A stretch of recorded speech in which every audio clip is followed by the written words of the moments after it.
Bonjour à tous, j'espère que vous allez excellemment bien. Aujourd'hui on se retrouve pour parler de la Vuelta. On va faire le débrief de l'étape numéro 8 de cette Vuelta, étape numéro 8 qui était une étape pour sprinter. Il n'y aura pas d'habillage aujourd'hui parce qu'il y a les 24 heures du Mans. Et en plus il va y avoir bientôt les Paralympiques, donc je commence à prendre un petit peu de l'avance on va dire. Les 24 heures du Mans, ça sera, pour que je regarde au maximum les 24 heures du Mans, j'ai décidé de faire sans habillage, voilà, pour gagner du temps au montage. Et puis de toute manière vous allez avoir également une vidéo sur les Paralympiques dans la journée normalement qui va sortir, le petit guide des Paralympiques. N'hésitez pas à vous abonner à la chaîne, n'hésitez pas à réagir dans les commentaires, à partager la vidéo si vous pensez qu'elle peut intéresser votre entourage, à mettre un pouce bleu également, c'est pour savoir si la vidéo marche ou ne marche pas, et puis ça permet d'augmenter le référencement également de la vidéo, ça fait un petit peu plaisir. On commence par les bleus, on va commencer, c'était un sprint assez classique, il y a eu des tentatives de coups de bordure, ça n'a pas marché, il n'y avait pas assez de vent de côté, même si on était le long de la mer, je dis toujours, le long de la mer, souvent les données météorologiques ne sont pas très fiables, c'est-à-dire souvent le vent est plus fort qu'annoncé, mais ça n'a pas suffi, il y a eu Bilbao notamment, ça a été un sprint plutôt tranquille, c'est-à-dire que même si c'était nerveux, c'était une route assez large, il y avait de la place pour tout le monde, quoi. Je commence par les bleus avec Arnaud Démare, 6ème. C'est bof, hein. C'est bof. Surtout que là, j'ai l'impression que Guarnieri est un peu plus en forme que les derniers jours. Mais du côté d'Arnaud Démare, le problème, c'est que vous avez un coureur qui, je pense, manque cruellement de confiance depuis le début de saison. Hein. C'est vrai que, bon, à part les boucles de la Mayenne et le tour de la communauté de Valence, il n'y a pas grand chose à se mettre sous la dent pour Arnaud Démare. Et c'est vrai que sur toutes les courses World Tour cette année, on a l'impression de voir un petit peu la même chose. C'est-à-dire soit le train n'est pas en place, soit Arnaud Démare a du mal à suivre son train et perd le fil à 500 mètres, 600 mètres, 700 mètres de la ligne. Et là, c'est ce qui s'est passé pour Arnaud Démare. C'est-à-dire que le train, bon... Alors, il n'y avait pas vraiment un train totalement en place dans le dernier kilomètre, hein, on va pas se mentir, mais il a perdu le fil. Et après, à ce moment-là, bah, c'est mort, quoi. Quand tu commences ton sprint, tu es déjà 12e dans la file, bah, tu sais très bien que tu vas pas pouvoir faire mieux que 5 ou 6, donc les jambes sont pas mauvaises parce qu'il fait 6. Mais il n'arrive pas à frotter, il n'arrive pas... son train arrive pas à être plus performant que celui de la Deceuninck, et pourtant, c'est pas... la plus grosse équipe qui a emmené la Deceuninck, c'est pas non plus la grosse équipe qui a emmené Alpecin, donc normalement Groupama devrait être largement devant. Et je pense qu'au niveau du train, il va falloir améliorer des choses parce que sinon on démarre. L'année prochaine, ça sera aussi compliqué. Et un sprinter, il a beau aujourd'hui en 2021 avoir les meilleures jambes du monde, s'il n'a pas un train performant, c'est mort. Et s'il n'arrive pas à frotter, c'est mort aussi. Il faut avoir les deux.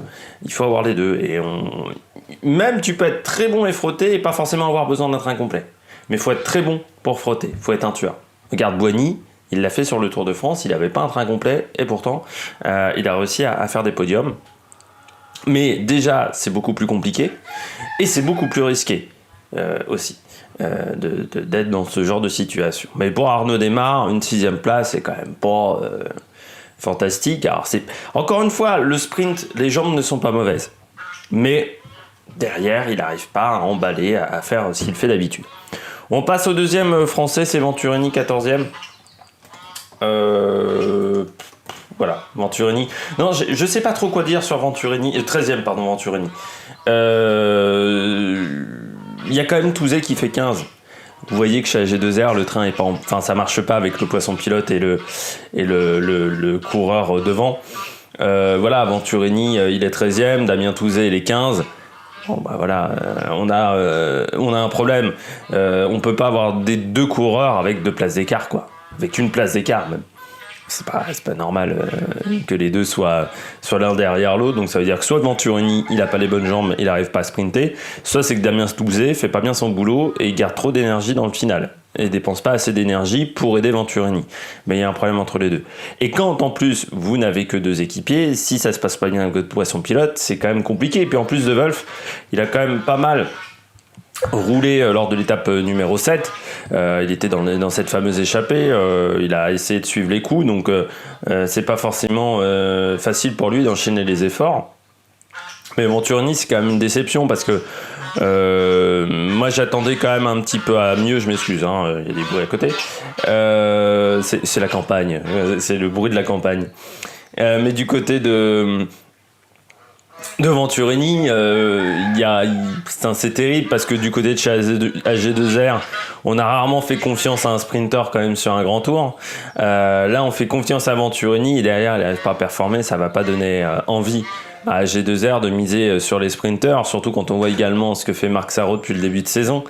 Les sprinters chez AG2R, c'est quand même pas la folie cette année. Et pourtant, Venturini, c'est un coureur qui est très intéressant, mais là, il y a rien, quoi. Il y a rien, tout simplement. Je continue du côté des Bleus avec Algart 9e. Moins bien que les autres journées, mais je pense que hier, il fallait avoir un train. Vraiment.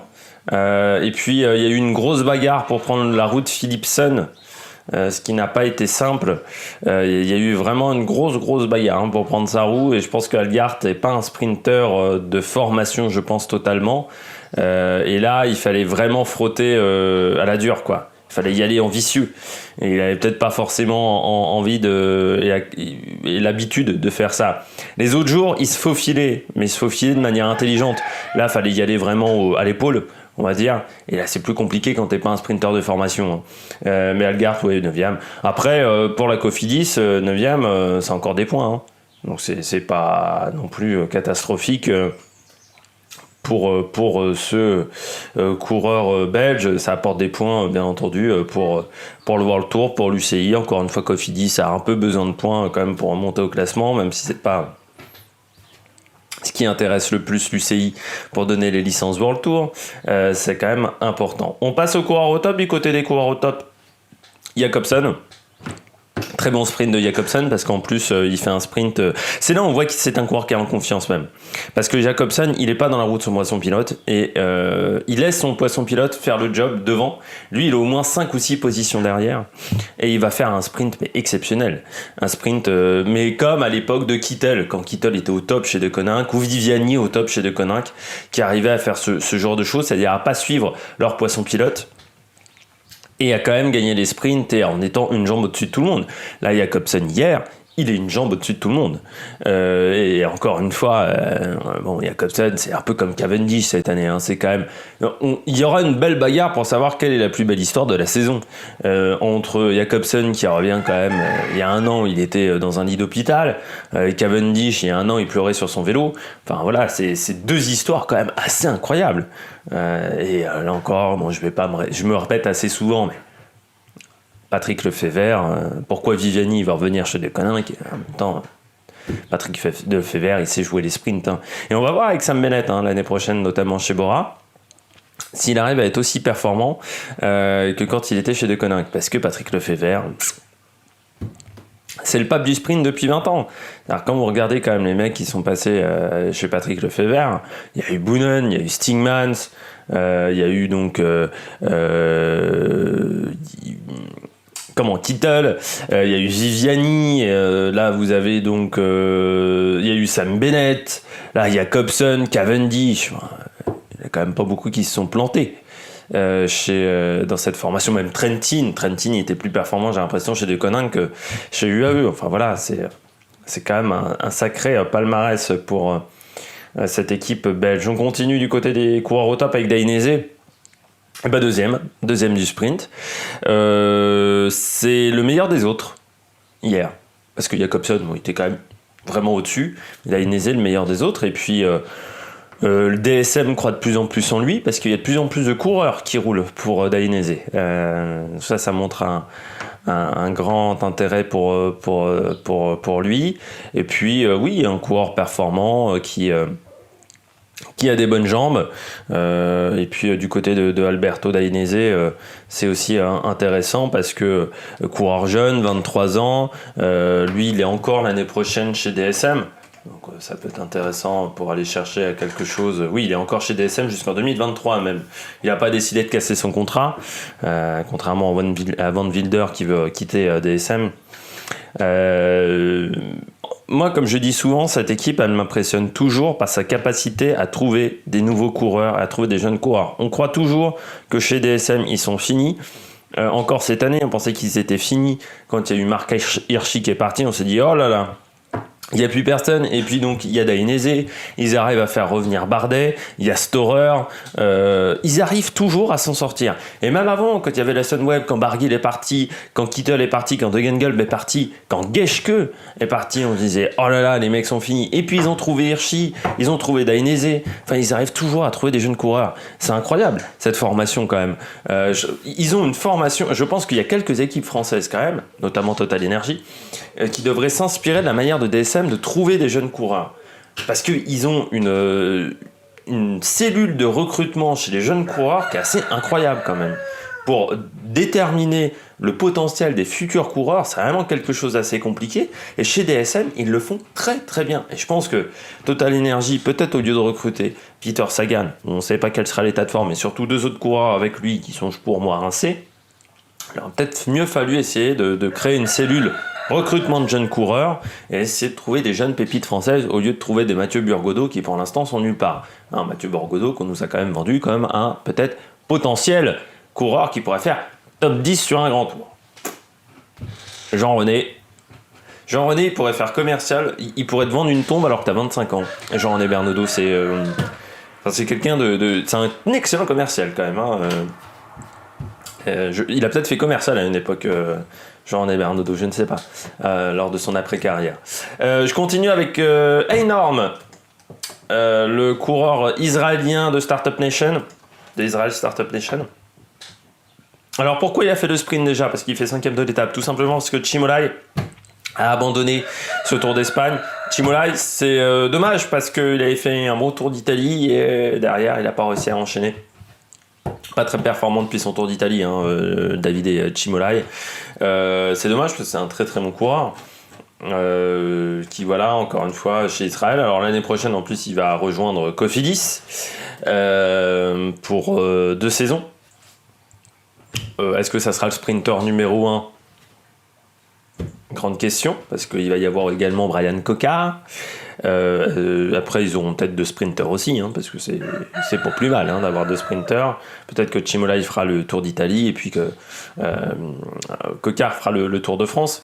Du côté quand même de Davide Chimolai, ce qui est intéressant quand même sur sa saison, c'est de le voir retourner au top.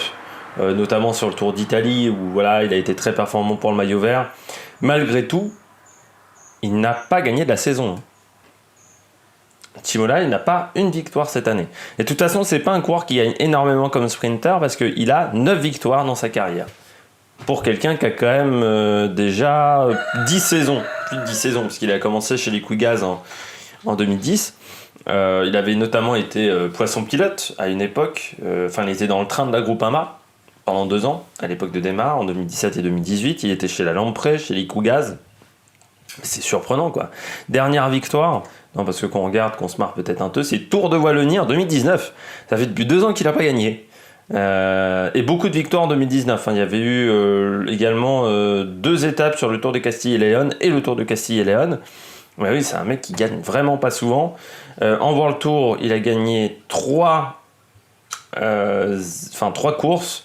Il a gagné une étape de Paris-Nice, une étape du Tour de Catalogne, donc ça c'était 2015-2016, Tour de Catalogne, et le Tour de Catalogne, l'étape 1 en 2017. Voilà, 3 victoires en World Tour, 2 hors catégorie. Et sinon, ce sont des 2.1. C'est incroyable de voir la faiblesse, on va dire, de son palmarès, alors que c'est un coureur qu'on voit depuis des années, qui est souvent présent sur les podiums, sur les top 10. C'est un coureur qui enchaîne les top 10, voilà, qui n'a pas la chance de la gagner. C'est pas forcément chez Cofidis, voilà, faudra faire attention quand il n'y a pas la culture de la gagne. Et puis, je continue. Donc avec Einorm, voilà, parce que c'était énorme normalement de qui je parlais, du côté d'Israël, belle 5e place. Premier top 10 sur un World Tour pour lui, coureur qui a été formé par Israel Startup Nation, qui a été notamment plusieurs fois champion d'Israël de course en ligne et c'est un coureur. Moi je l'attendais pas aujourd'hui. Je Pour moi, c'est la grande surprise, surtout que j'ai pas vu d'Israël encore dans le train final. Donc, bon, voilà, c'est toujours compliqué quand on voit pas un coureur, pas une formation à l'avant, mais il a été très performant aujourd'hui. Donc voilà, pas grand chose d'autre à dire, à part qu'il faudra peut-être le suivre dans les jours à venir, quand il y aura des étapes un peu plus plates. Je passe au flop très rapidement. J'ai mis Aberastouri, 10e, le coureur de la Cara Rural, qui a du mal, je trouve, sur cette Vuelta. C'est dommage parce que c'est un coureur qui a un très beau profil, mais je pense qu'il n'est pas dans la bonne formation. Cara Rural, c'est quand même une formation. Cara Rural, ça fait depuis. Ça va faire 2013, 2012, la création de cette équipe. Ils sont depuis très longtemps en deuxième division. Pendant très longtemps, c'était même la seule équipe espagnole potable du côté de l'Espagne. Mais Cara Rural. C'est pas forcément une bonne équipe, quoi. Aberastouri, je pense qu'il devrait. Je sais pas s'il a un contrat encore sur longtemps dans cette formation. Moi, si j'étais lui. Ah bah non, ça s'arrête en fin d'année. Il a quand même 32 ans. Je tenterais d'aller dans une autre équipe. Alors, c'est vrai que Movistar, bon, c'est pas forcément le top pour les Espagnols. Pourquoi pas en France? On sait que BNB, je pense, cherche un sprinter. Aberastouri, c'est pas mal. C'est un sprinter en plus qui passe plutôt bien les bosses. Mais voilà, c'est pas un mauvais sprinter. Il a 15 victoires. C'est mieux de Chimolai déjà.